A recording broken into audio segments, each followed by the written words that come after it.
자, 오늘 요한복음 1장 1절에서 18절 말씀이 육신이 되어 오신 이제 두 번째 말씀입니다. 예수님은 하나님의 모든 일을 하신 분이십니다. 그는 자신을 본 자는 아버지를 보았다라고 하시면서 자신과 아버지를 동등하게 하셨죠. 이제 그런 분이 오셔서 자기 백성과 함께하게 오셨고 이 땅에 오셔서 그와 동행함의 역사가 우리에게 임한 구원입니다. 이제 아들 안에서 아버지와 우리가 한 생명으로 사는 것입니다. 이제 지난주에 이어서 계속해서 이 한 생명의 관계와 이를 증거하러 온 세례 요한에 대한 내용을 보고자 원합니다. 자, 우리 3절의 말씀을 읽어보면 만물이 그로 말미암아 지은 바 됐으니 지은 것이 하나도 그가 없이는 된 것이 없느니라. 이것은 예수님이 창조하심을 반복해서 강조하는 표현이죠. 또 4절에서 5절의 말씀 보면 그 안에 생명이 있으니 이 생명은 사람들의 빛이라. 빛이 어둠에 빛이 되어 어둠이 깨닫지 못하더라. 여기에 있는 생명과 빛을 일치시키고 또 빛과 반대되는 어둠을 대립시키고 있습니다. 그러니까 생명과 빛을 일치시키고 어둠과 빛을 대비시킵니다. 이 생명과 빛도 헬라의 그 상징법보다는 구약의 언어로 이해할 필요가 있어요. 빛이나 생명에 대해서 우리가 어떤 그 단어적 의미보다 구약적 의미가 무엇인가라는 부분을 생각해 볼 필요가 있다는 거죠. 하나님께서 천지 창조 중에 땅이 혼돈하고 공회했을 때 빛이 있으라 하시니 빛이 있었습니다. 이 빛 가운데 사람이 살기 좋은 그러한 거처와 세계로 지으시고 하나님이 보시기에 좋았다라고 그렇게 하셨습니다. 하나님이 지으신 세계는 우주적인 성소로서 질서와 조화가 있는 그런 세상입니다. 그리고 하나님께서 지으신 세상에 생명과 빛으로 함께 계셨습니다. 그분의 빛이 비치지 않는 곳이 없었고 그의 영광의 빛이 퍼지는 모든 곳에 생명이 있었습니다. 이 생명이 얼마나 풍성한지 하나님께서 자신의 빛을 가리고 이스라엘 백성을 대면할 때도 그 대면이 하나님의 백성의 이스라엘 백성의 생명이었어요. 하나님께서 장막을 치고 이스라엘 백성을 대면하셨거든요. 커튼을 치고 이스라엘 백성을 봤거든요. 그 하나님을 직접 대면할 수 없고 하나님을 직접 만날 수 없는 상황에서도 그와 대면함이 이스라엘 백성에게 풍성한 생명을 주는 은혜의 대면이었다는 거죠. 어찌 보면 어둠 가운데 대면이고 그리고 얼굴과 얼굴을 대면하는 그런 관계가 아닌 관계가 정말로 떨어진 그리고 관계가 멀어진 관계 속에서의 대면함이었음에도 이스라엘에게 생명을 주는 하나님의 빛이 그들에게 비추는 능력이었다라고 할 수 있는 그런 말씀입니다. 그런데 요한복음에서는 이 빛이 어둠에 비치는데 어둠이 깨닫지 못했다고 그렇게 말씀합니다. 그 어둠에 대해서 본문 10절 이하에 설명해주고 있기를 세상이 그를 알지 못했다, 깨닫지 못했다라는 말을 합니다. 이 말은 그들이 하나님을 거역했다라는 뜻입니다. 깨닫지 못했다, 알지 못했다. 그들이 그걸 배우지 못해서 알지 못해서 그렇게 몰랐다는 것이 아니라 그들이 알고 있었음에도 하나님을 거역했다라는 의미죠. 6절과 8절의 말씀을 보면 이렇습니다. 하나님께로부터 보내심을 받은 사람이 있으니 그의 이름은 요한이라. 그가 증거하러 왔으니 곧 빛에 대하여 증언하고 모든 사람이 자기로 말미암아 믿게 하려 함이라. 그는 이 빛이 아니요 이 빛에 대하여 증언하러 온 자라. 자, 이 말씀을 보면 요한을 강조하면서도 요한을 낮추고 있습니다. 지금 요한을 드러내려고 하는 게 아니고 요한을 높이려고 하는 게 아니라 이 빛에 대해서 얘기하려고 하는 거죠. 왜 요한을 낮추는가? 그 이유는 복음서는 항상 구약과 신약을 대비해서 완성하여 말하기 때문에 그리스도의 구원이 요한의 빛, 구약의 빛 가운데 머물러서는 안 돼요. 그래서 요한을 낮추는 것입니다. 지금 요한을 높이면은 요한이 탁월함을 얘기하면 그리스도의 빛이 그리고 구원의 빛이 가리워지는 것이기 되기 때문에 요한을 낮춤으로써 그리스도의 빛, 구원의 빛을 더욱더 탁월하게 나타내려고 하는 그러한 마음과 그런 계획에 의해서 그리스도의 빛을 나타내는 거죠. 구약에서 하나님이 친히 이스라엘에게 말씀하셨고 또 선지자를 통해서 끊임없이 자기를 알리셨습니다. 그 하나님을 대면하고 그 말씀을 받으면 그것은 곧 하나님의 영광의 빛으로 그들의 생명이었습니다. 그리고 하나님께서 마지막 선지자로 세례 요한을 보내셨는데 그가 증거하는 것은 예수님의 빛을 모든 사람이 믿어 생명을 얻게 하는 것입니다. 요한이 증거하는 것은 생명을 얻게 하는 것입니다. 자신을 나타내는 것이 아니라 이 빛에 대해서 증언하는 것입니다. 새로운 빛이 세상에 들어왔기 때문에 이전의 빛을 가지고 증거하는 자를 낮추고 있는 것입니다. 이제 새 빛을 더욱더 강하게 증거하는 거죠. 왜냐하면 이 새 빛이 구약에 온전히 알 수 없었던 생명의 빛이고 구약의 빛을 덮어버릴 만한 강력한 빛이기 때문에 그렇습니다. 9절과 11절에 참빛 곧 세상에 와서 각 사람에게 비추는 빛이 있었나니 그가 세상에 계셨으며 세상은 그로 말미암아 지은 바 되었으되 세상이 그를 알지 못하고 자기 땅에 오매 자기 백성이 영접하지 아니하였으나. 여기에 나오는 이 세상이라는 것은 하나님을 대항하는 온 인류를 말합니다. 더불어서 이스라엘과 대비되는 인류를 뜻하기도 하죠. 그들이 자기들의 구주를 알지 못했을 뿐만 아니라 하나님의 백성도 그를 영접하지 않아야했다라는 것을 강조하는 그 주체가 바로 세상입니다. 세상은 어떤 세상인가? 그리스도가 이 땅에 오셨음에도 영접하지 아니하고 그리고 또한 그들을 하나님의 아들로 인정하지도 않고 특별히 이스라엘은 자신들의 구주를 영접하지 않고 배교했다라는 의미로 강조되는 표현이 세상이다라고 할 수 있습니다. 12절에 영접하는 자 곧 그 이름을 믿는 자들에게는 하나님의 자녀가 되는 권세를 주셨으니 이 12절의 말씀이 요한복음을 기록한 목표입니다. 무엇을 하려고 하는가? 영접하는 자 곧 그 이름을 믿는 자들에게는 하나님의 자녀가 되는 권세를 주셨다.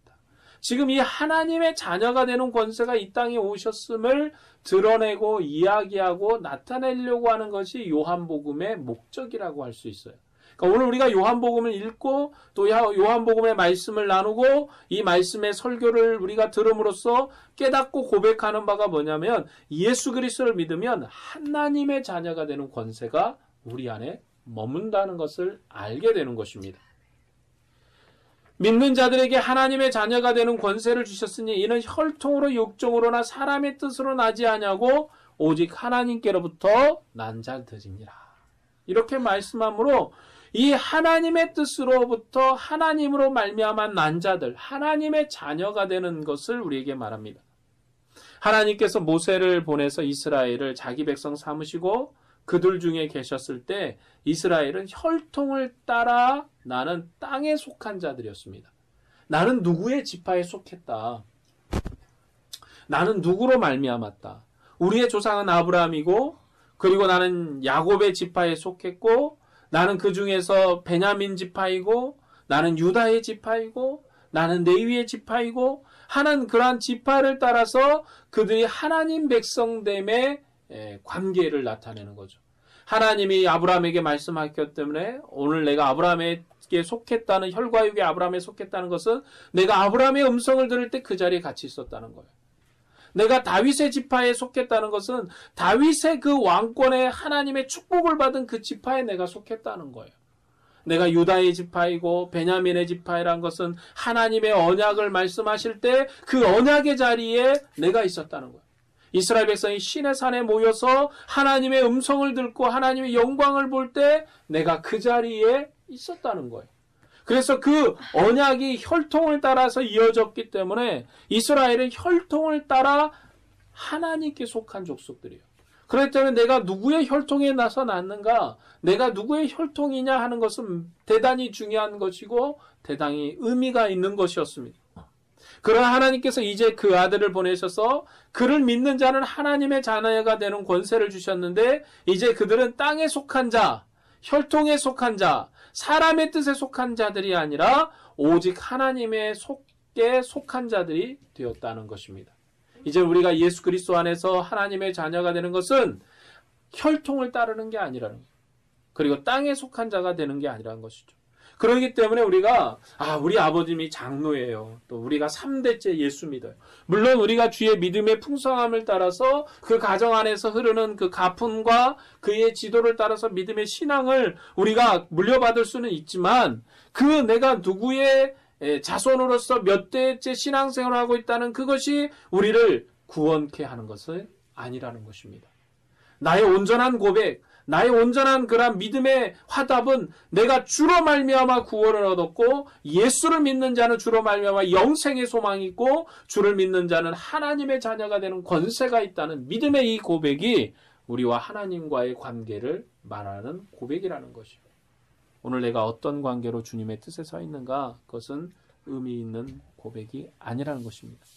자, 이 말씀은 골로새서 말씀과 연결시키면 더욱 잘 알 수 있는데 우리 지난주에 읽었던 부분을 다시 한번 읽어보면 골로새서 1장 15절과 20절의 말씀입니다.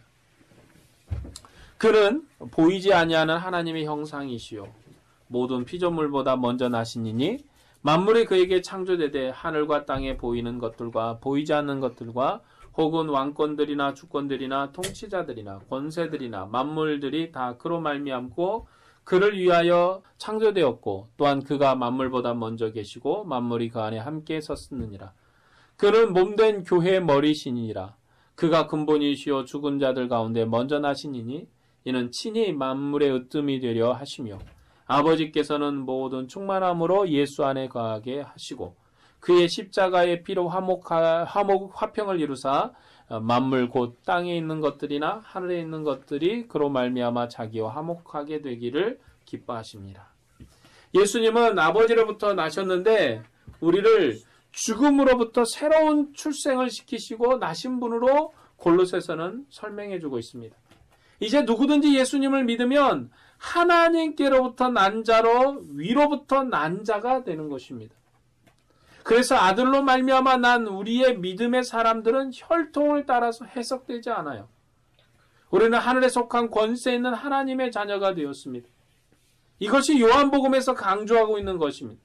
세상에 있지만 하늘에 속한 자로 사는 것이 바로 믿음의 사람입니다. 하늘에 속한 자로. 예수님께서는 아버지와 함께 계셨고 만물을 지으셨습니다. 아버지와 함께 한 장막을 이루셨고 그의 품속에 계셨던 분이 세상의 생명과 빛으로 우리 중에 나타나셨습니다. 그런데 이 세상은 그를 대적했습니다. 이스라엘 백성까지라도 대적했고 지금까지도 세상은 아들을 대적합니다. 이런 세상에 하나님은 이 아들을 증언하기 위해서 마지막으로 세례 요한을 보내셨습니다. 그의 사명은 이 빛을 믿게 하는 것입니다. 요한복음 14절에 이 빛을 설명해 주고 있습니다. 말씀이 육신이 되어 우리 가운데 거하심에 우리가 그의 영광을 보니 아버지의 독생자의 영광이요 은혜와 진리가 충만하더라. 은혜와 진리의 충만함. 18절에 본래 하나님을 본 사람이 없으되 아버지 품속에 있는 독생하신 하나님이 나타내셨느니라 라고 하는 이 충만함에 대해서 말씀합니다. 창세전에 아버지와 함께 계셨던 분, 만물의 시초로부터 아버지와 계셨던 그분께서 모든 생명과 권능이십니다. 하나님은 이 아들을 통해서 만물을 지으셨고 이 말씀을 통해서 자기 백성 가운데 말씀하십니다. 그런데 이 말씀이 육신이 되어 우리 가운데 거하신 것입니다. 말씀이 육신이 되었다라는 말은 그냥 하나님이 사람이 되셨단 말이 아니라 이전과는 다른 방식으로 계신다는 것이에요. 그는 이전에도 계셨고 아니 계신 적이 없었습니다. 그러나 이제 그가 새롭게 육신이 되어 우리 가운데 거하심에 우리가 그 영광을 보았습니다. 16절과 17절의 말씀을 보면 이렇습니다. 우리가 다 그 충만한 데서 받으니 은혜 위에 은혜라라. 율법은 모세로 말미암아 주신 것이요 은혜와 진리는 예수 그리스도로 말미암아 온 것이라. 예수님께서 왜 말씀이 육신이 되어 우리 가운데 거하셨는가? 이 은혜와 진리가 충만함으로 우리에게 복을 주시기 위해서 그렇게 하셨다라는 것입니다. 그래서 16절에 우리가 다 그의 충만한 데서 받으니 은혜 위에 은혜라. 예수님께서 육신이 되셨습니다. 그분이 자기 백성과 동료가 되셨습니다. 그전에는 하나님이 휘장으로 가리고 계셨는데 그를 만나면 죽었습니다. 그러나 이제 육신이 되셔서 우리 가운데 거하십니다. 거하다는 말은 하나님 우리와 함께 계셨다, 장막을 치고 계셨다는 말과 같은 단어입니다. 구약의 하나님께서 자기 백성과 한 장막에 거하시고 그 언어를 우리에게 말씀하고 계십니다. 예수님께서 천히 우리 중에 장막을 치시고 함께 계셨는데 우리가 그 영광을 보니 아버지 독생자의 영광입니다. 또 은혜와 진리가 충만합니다. 우리 중에 계신 독생자의 영광, 말씀이 육신이 되어 우리 가운데 거하신 그 영광은 은혜와 진리가 충만한 영광입니다. 은혜와 진리가 무엇입니까? 17절에 말씀하고 있습니다. 율법은 모세로 말미암아 주신 것이요 은혜와 진리는 예수 그리스도로 말미암아 온 것이라. 은혜와 진리는 모세 율법과 대비되는 것입니다. 하나님께서 모세 율법을 통해서 자기를 증거하셨고 그 빛으로 자기 백성을 구원하시며 함께하게 하셨습니다. 그것이 이스라엘의 은혜입니다. 그런데 그 은혜의 충만함이 왔습니다. 은혜 위에 은혜. 하나님께서 친히 자기를 나타내셨습니다. 그것이 말씀이 육신이 되어 우리 가운데 거하신 것입니다. 그것이 하나님의 영광이 우리 중에 거하는 것이며 그 영광은 은혜와 진리가 충만한 영광입니다. 모세 제도 중에서 장막을 치고 계셨던 그런 은혜가 아니라 하나님이 친히 말씀 안에서 우리 중에 오셨고 이제는 은혜와 진리로 충만함으로 우리 안에 함께 거하는 것입니다. 예수님은 하나님이 모세 제도 안에서 함께 하신 것을 완성시키신 분이십니다. 그런 의미로 은혜와 진리가 충만합니다. 은혜와 진리가 이스라엘 백성 가운데 있었어요. 이스라엘 백성 가운데 은혜와 진리가 있어서 그들이 하나님을 대면하고 하나님을 만났고 하나님께 예배했고 하나님과 동행하는 삶을 살았습니다. 그러나 이제 이 은혜와 진리가 충만함으로 자기 백성 가운데 함께 거하기 위해서 오신 주님이 우리 가운데 함께 계시고 함께 거하신 것입니다. 창조의 처음부터 함께 계셨던 하나님께서 이제 이스라엘 중에 모세 제도와 함께 계셨는데 이제는 아들로 말미암아 친히 우리에게 오셔서 함께한 것입니다. 이 아들은 창세전에 아버지와 함께 계셨던 그리고 아버지를 대면하셨던 분이십니다. 아버지의 품속에 계셨다는 의미로 독생하신 아들이십니다. 18절 보면 본래 하나님을 본 사람이 없으되 아버지 품속에 있는 독생하신 하나님이 나타내셨느니라. 하나님은 볼 수 없는 빛 가운데 거하는 분이십니다. 하나님은 세상의 빛이요 생명이셨어도 그를 본 사람이 없습니다. 그런데 태초에 하나님의 대응자로서 만물을 창조하셨고 아버지를 대면하셨고 끊임없이 세상과 자기 백성에게 말씀하심으로 생명과 빛으로 함께 계셨던 분이 이제 세상에 오셨습니다. 아버지 품속에 빛으로 함께 계셨던 분이 이제 세상에 오셨습니다. 그리고 아버지 품속에 계셨 독생하신 하나님이 이 모든 사실을 나타내심으로 우리도 그분 안에서 하나님을 대면하고 만나게 하셨습니다. 이것이 요한복음의 증거입니다. 우리들이 누리는 구원이 얼마나 영광스러운 것인가를 우리는 깊이 알아야 합니다. 예수님은 위로부터 오셨습니다. 보이지 않는 분, 위에 계신 하늘 성소에 계신 분. 그는 빛 가운데 거하셔서 죄인들이 볼 수가 없었습니다. 그러나 그분이 자기를 세상에 증거하셨고 이스라엘 중에 모세로 말미암아 은혜로 대면하셨습니다. 그리고 쉼없이 선지자를 통해서 말씀하심으로 자기 백성을 대면하였습니다. 이 주님이 이제 친히 육신을 입으시고 자기 백성 중에 오셔서 그분 안에서 하나님을 대면하도록 하십니다. 그리고 누구든지 이 복음을 듣는 자들은 그리스도 안에서 새로운 피조물로 지어지고 주님과 동행하도록 하십니다. 우리는 혈통을 따라 이스라엘 밖에 있었고 죽음의 권세 아래서 태어난 죄인들이었습니다. 그런데 누구든지 복음을 믿으면 이 복음은 새로운 창조의 말씀이셔서 하늘에 속한 권세로 새로운 피조물로 지어지게 합니다. 그렇게 우리를 하늘에 속한 아들로 하나님 안에 있게 하신 것입니다. 이제 그리스도 예수 안에서 우리가 있고 또한 그리스도를 통해서 하나님 안에 있기 때문에 이 세상의 어떤 권세도 우리를 하나님의 사랑의 품에로부터 빼앗을 수가 없습니다. 주님의 영원한 생명의 교제가 우리 안에 있습니다. 우리들이 먹고 마시는 모든 삶에서 주님의 사랑을 먹고 마십니다. 그분이 우리를 사랑하셔서 그 한 장막을 이루셨습니다. 이 사랑으로 우리가 한 몸이 되었으니 우리가 서로 한 몸의 지체로서 주님의 사랑으로 형제들을 섬겨야 됩니다. 주님 오실 때까지 이 사랑의 교제가 그치지 않도록 우리 생명의 대신 주님 안에서 하늘의 평강이 누리기를, 또 하늘의 평강을 함께 나누기를 주의 이름으로 축복합니다. 기도하겠습니다.